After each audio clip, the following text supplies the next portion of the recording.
Hello guys! Sawadee-ja! สวัสดีค่ะวันนี้ที่ประเทศไทยนะคะโอ้ดีวะเฮ้ย ayan guys, andito may aso. Andito tayo ngayon sa bansang Thailand. Ayan, alam ko sikat na sikat sa inyo ang bansang Thailand. Alam ko sikat na sikat sa atin itong bansang Thailand dahil sa kanilang mga teleserye talaga. At saka syempre ang mga nagpapasikat na vlogger, ang mga sikat, sorry guys ha, ang mga sikat at magagaling nating mga Pinoy vlogger na taga Thailand. Ang kilala ko is syempre si TG, ayan, alam na alam niyan. Tsaka si Disney Princess guys, ayun. So, andito tayo ngayon sa Thailand. 3 oras ang layo galing sa Manila. Syempre, pag sumakay ng eroplano, guys. Pag kayo ay nag-jeep, ay hindi ko alam kung kailan kayo darating. Ayun. So, time check natin ngayon dito sa bansang Thailand ay 1 hour behind kami sa Pilipinas. So, ngayon ay alas 9 ng umaga at alas 9 at alas 10 naman sa Pilipinas ngayon. Ayan. So, ako'y gising na at ini-enjoy ko na itong amoy ng kaupat, pad thai, tom yum, yam munsen, aloy. Ayan. So, nandito na ako ngayon guys. And syempre, bago ko simulan ang iba't ibang gusto kong i-share sa inyo about sa mga araw namin dito sa bansang Thailand, ay mag-uusap muna tayo guys about sa experience namin sa immigration. Ayan. Kwentong immigration muna tayo. Immigration ng Pilipinas. Ayan. Kwento-kwento muna tayo guys. So, as you guys know, kahapon ay umalis kami ng General Santos City. At lumipad kami, kasama ko po si Mayumi, ang aking bunsong anak at ng iisang babae as single nanay ng aking 4 na half African, half Filipino. Ayan. So, yung eldest ko ay si Kuya Kahil, age 11. Sumunod si Kulit Kulot, age 4. Sumunod si Chico Chico, age 2. At si Mayumi, ang nag-iisang babae. 2 months, actually 3 months na si Mayumi ngayon guys. So, sa paglipad namin na to sa Thailand, si Mayumi lang po yung aking isinama. At kahapon, as nakita niyo sa aking recent upload, ay umalis kami ng Jensan around mga alas 5 ng hapon. So, let's do a flashback para magkwentuhan tayo, no? Actually, ang focus ng kwento ko na to guys ay para sa immigration experience namin. Pero, taasan na natin ng konti. Bumalik na lang tayo from that time na dumating kami ng airport. Ayan. Para naman at least sa mga nagbabiyahe, meron kayong visual kung ano ba yung scenario kapag nagbabiyahe. Alright? Ngayon, for your information you guys, si Mama ay hindi to first time ni Mama nag-travel ng international. Ibig sabihin si Mama ay meron na siyang mga international na mga travel. Ayan, meron na siyang mga tatak sa passport ni Mama. Si Mama ay nakapunta na ng Thailand, nakapunta na ng Uganda, nakapunta na ng yun lang yata guys, yung aming international ni Mama pero nakapaglibot-libot na din si Mama sa Pilipinas. Ayan, konti lang. Pero at least hindi first time, hindi virgin yung passport. Ayun. So, si Mayumi naman ay napaka-virgin ng passport ni Mayumi guys. Kakakuha ko lang ng passport niya and talagang very brand new guys. Papitik-pitik pa talaga yung mga pages ng passport. Ako naman ay meron na po akong travel experiences as you guys saw sa aking mga previous vlog. Ayan, nakapag-Thailand na ako, nakapagtrabaho tayo dito sa Thailand ng matagal-tagal din. Lagi ko namang sinishare at binabanggit yan. Nakapag-travel din ako sa ibang bansa katulad ng Southeast Asian countries na Singapore, Malaysia, nakapunta na rin tayo ng Vietnam, ayun, at nakapunta din tayo ng South Korea, nakapag-travel din po ako ng mga bansa sa Africa katulad ng Rwanda, ng Kenya, Tanzania, at syempre Uganda. At yung pinakamalaking tatak ko na talagang pinagmamalaki ko, syempre, na hindi madali ay ang aking tatak ng UK, ayun. So basically, lahat kami ay merong tatak na sa passport. Ayan, medyo nahirapan ako maghawak ng phone ko guys.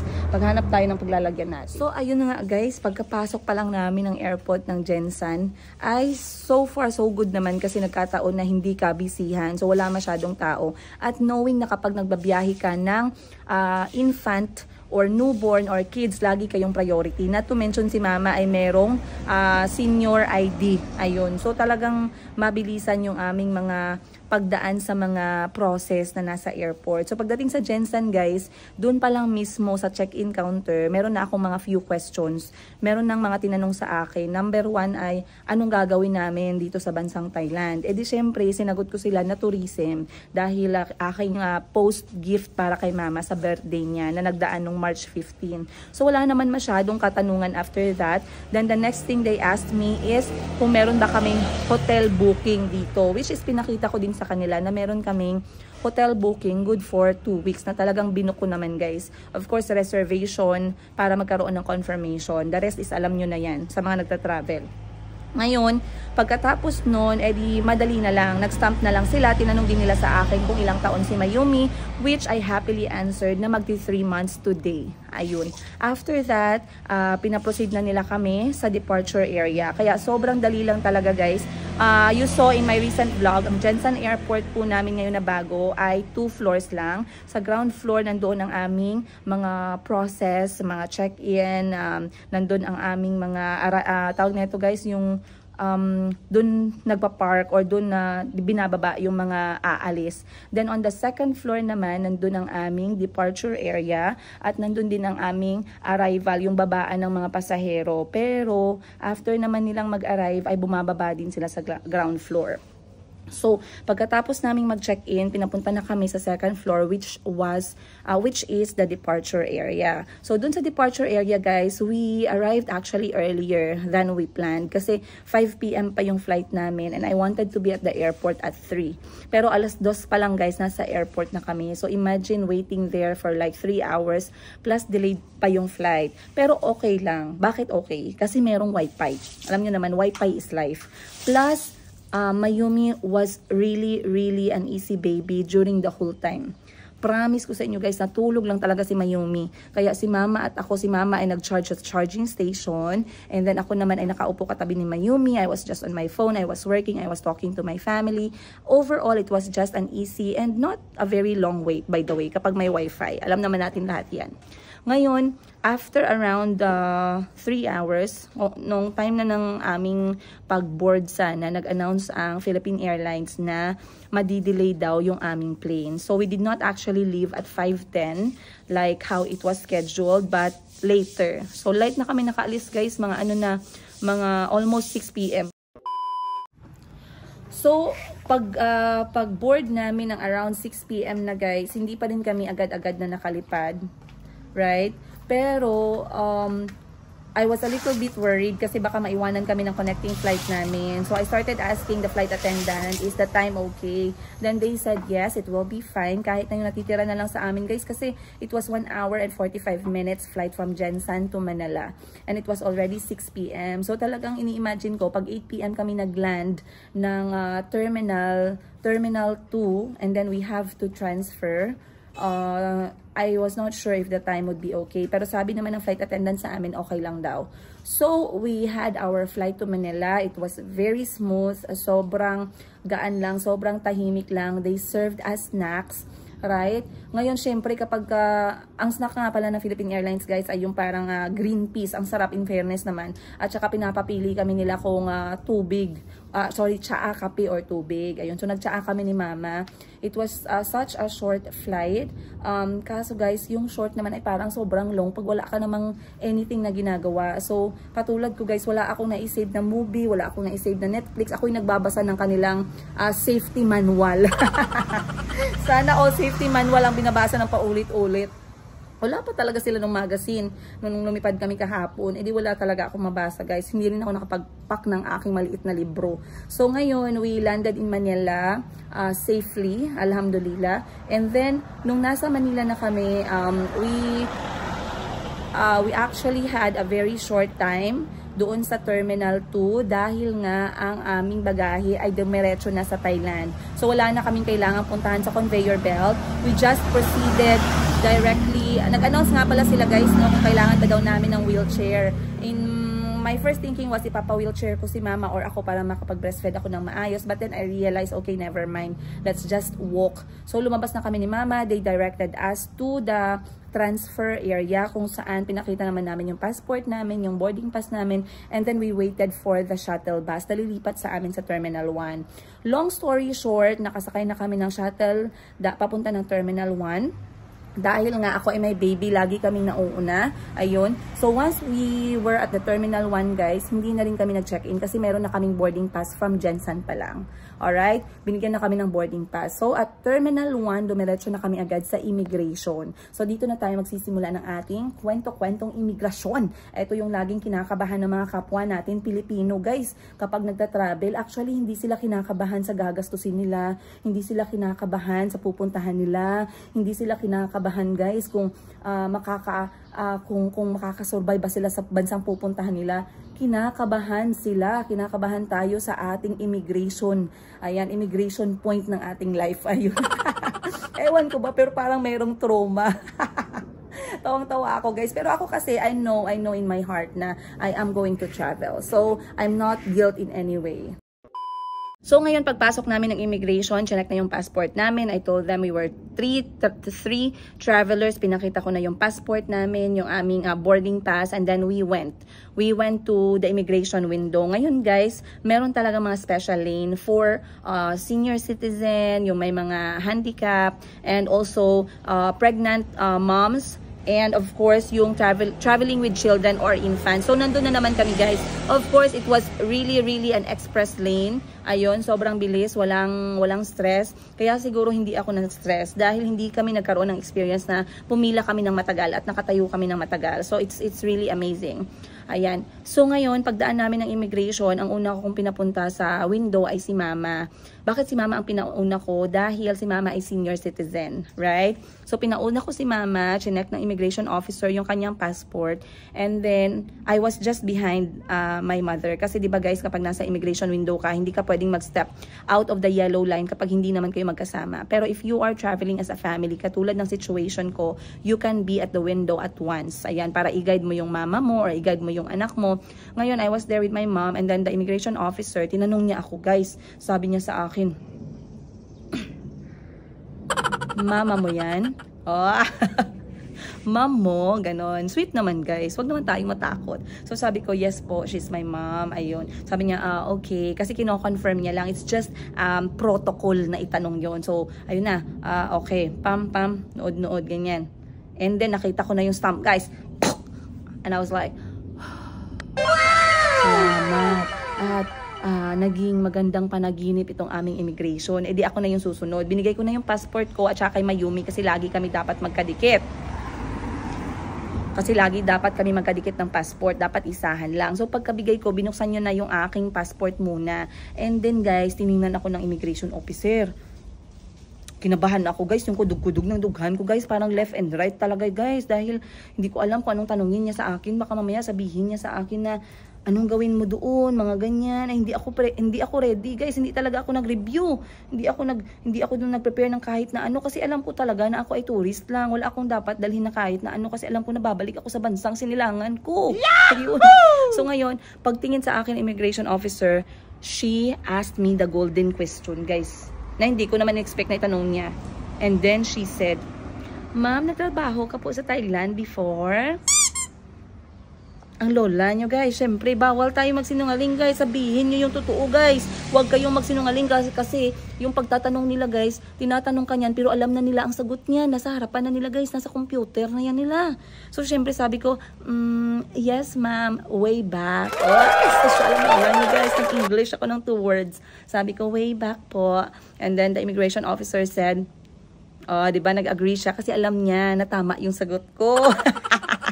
So ngayon guys, pagkakita niya sa akin, and then tinignan niya na naman si Mayumi, and then she said, okay, you're traveling with the baby. And then the next question is, ilang araw kayo doon, gaano kayo katagal, or when are you coming back? So I said, we are coming back on this date. Yun yung sinabi ko, guys. So yun lang ang tinanong sa amin ng immigration officer. Wala na siyang tinanong na pakitaan mo ko ng ganito, pakitaan mo ko ng ganyan, pakitaan mo ko ng picture ng lolo mo.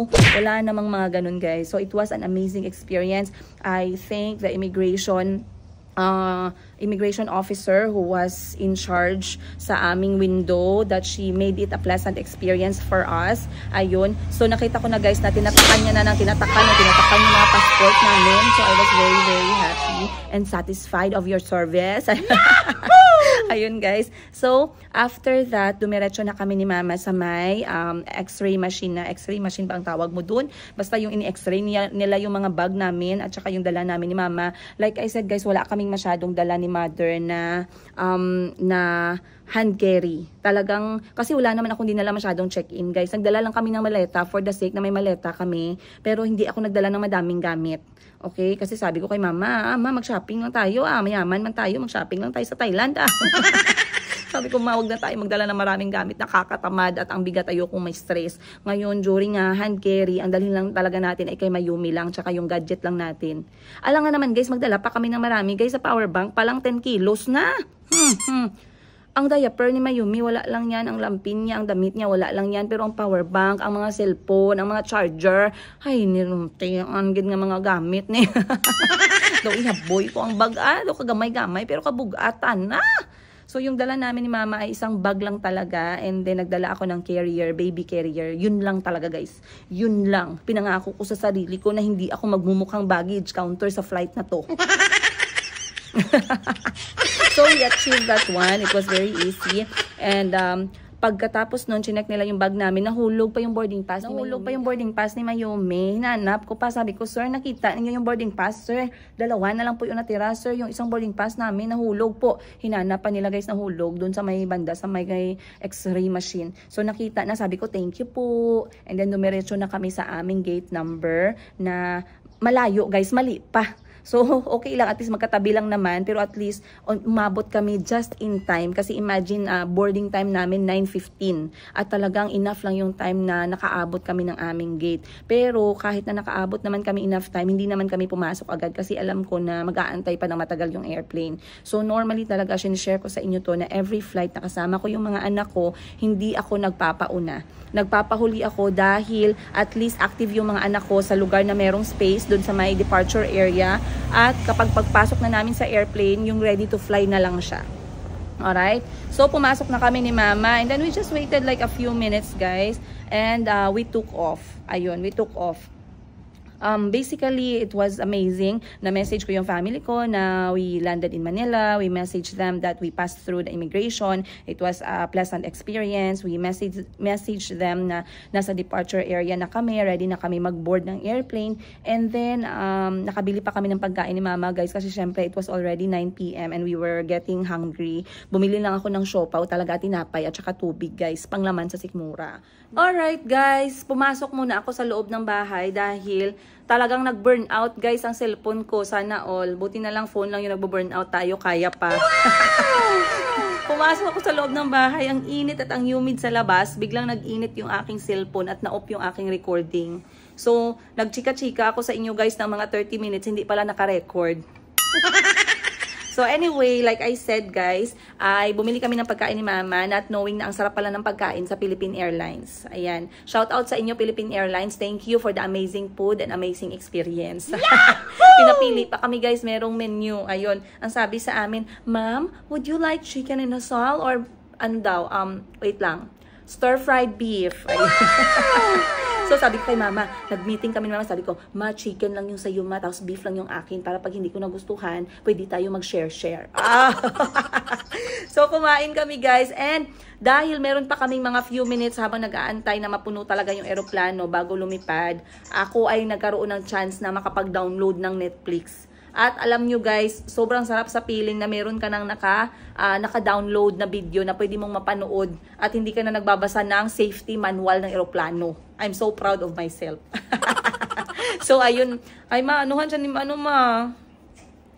Nagpadala si Jet og tinapa og unsa karang sa ni lutuon nga tinapa. Namin sa Thailand guys, it was also very fast syempre dahil kami ay dumiretso na sa aming tawag nito, immigration process naman. Pero like I said, kami ay nasa express lane dahil meron akong dalang bata. Ayan. Siyempre, merong picture here and there. Alam nyo naman yan guys, hindi pwedeng mawala yan. Pang reels natin yan at pang TikTok natin at pang my day.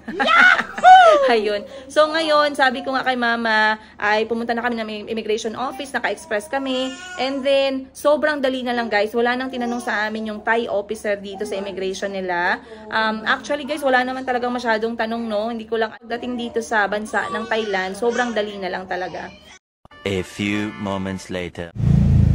So once again you guys, eto nga ay dito sa Thailand sa mga hindi pa po nakakaalam, ang mga Pilipino po, Filipino passport ay libre tayo dito ng visa guys. Visa on arrival for free ng 30 days. So pagdaan namin ng immigration officer ay wala na pong tanong-tanong.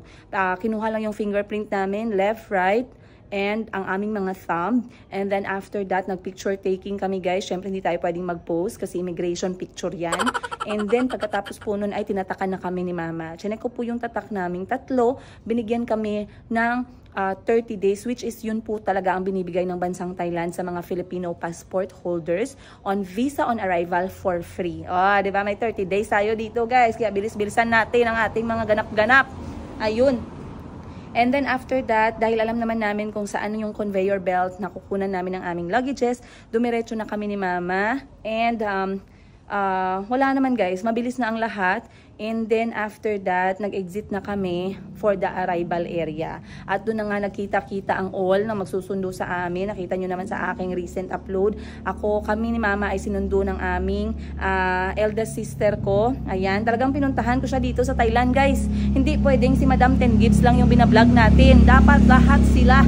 At dahil yung eldest sister ay nandito sa Thailand, dito naman tayo mag-vlog guys. Siya naman yung ating bulikatin. Pangit naman ang term bulikatin. So siya naman ang ating interviewin sa mga sumusunod na mga araw. At syempre mga other surprise and emotional moments na magaganap ngayong linggo. Kaya abangan ninyo guys. Ayoko muna magsabi para surprise ang all. Gawin naman tayo ng konting surprise. Kahit hindi tayo na surprise sa ano natin guys, sa mga past marriages natin, at least ngayon mag-surprise tayo para naman exciting. Ayun. So nakita na kami ng aking eldest sister at ng aming kaibigan at pinakain nila kami guys ang napaka-special na pagkain sa food court. Ayun. Syempre sobrang authentic yan at sobrang na-miss ko talaga yung pagkain dito. Kaya magsisimula na ako guys na maglamon-lamon. Ayan, abangan ninyo ang aking mga experience dito sa bansang Thailand, ang mga pagkain, ang kanilang mga lingwahe, ang kanilang mga tao kung gaano kabait, ang kanilang mga way of living, way of living talaga. Ayun. And we left the airport at exactly 2 o'clock in the morning. Ayun. Dumating kami ni mama ng mga alas 12:30. Nakalabas kami ng airport around 1 a.m. Nakaalis kami ng around 2 a.m. At nakapag-book lang kami guys. Dito sa Thailand, ang daming option ng sakayan. Merong public, merong mga Uber style, meron ding mga taxi. Ayun, so nag-Uber style kami. And ayun nga, nakarating kami dito sa aming tutuluyan for couple of days. Ayan, couple of days talaga. At ayun na nga guys, ang mga sumusunod na kabanata ay ang ating adventure at ang ating mga ganap-ganap kung bakit ba talaga kami nandito sa bansang Thailand. Ano ba ang mangyayari? Bakit ko sinama si Mayumi? At bakit ko kasama si Mama? Yes, you're right guys. Sinama ko si Mother Lou. And yeah, I'm so excited na ipakita sa inyo ang mga sumusunod na kwento-kwento. Kaya please guys, huwag nyo kaming iwanan. Samahan nyo kami sa kwento-kwento ng aking buhay. Single nanay ng aking 4 na napaka-cute, napaka-kulit at napaka-sweet na mga anak. Ayan, half African, half Ugandan pala, half Filipino. Children. Ayun, nag-isip pa. Maraming salamat you guys. Pag hindi pa po kayo nakapag-subscribe sa aking buhay, ayan, Princess Jeniga po, ang tindera sa Africa na ngayon ay tindera na sa Pilipinas at baka magiging tindera na din dito sa Thailand. Huwag niyo kalimutan mag-like, subscribe at i-press nyo na yung bell button dyan guys. Tingin-tingin para lagi nyo akong masamahan sa kwento-kwento ng aking buhay. I'll see you guys on the next episode. Much love from the Yigas. Ayan guys, para lang kaming nasa Pilipinas. Ulam namin ginisang ampalaya, sardinas at saka itlog. Siyempre meron tayo ditong kanin ng India. Shout out sa inyo India, maraming salamat sa pagkain po. At nanonood kami ng mukha ko guys. Ano ba yan? Hanggang dito ba naman? Ay, nangihi pala ako dyan guys.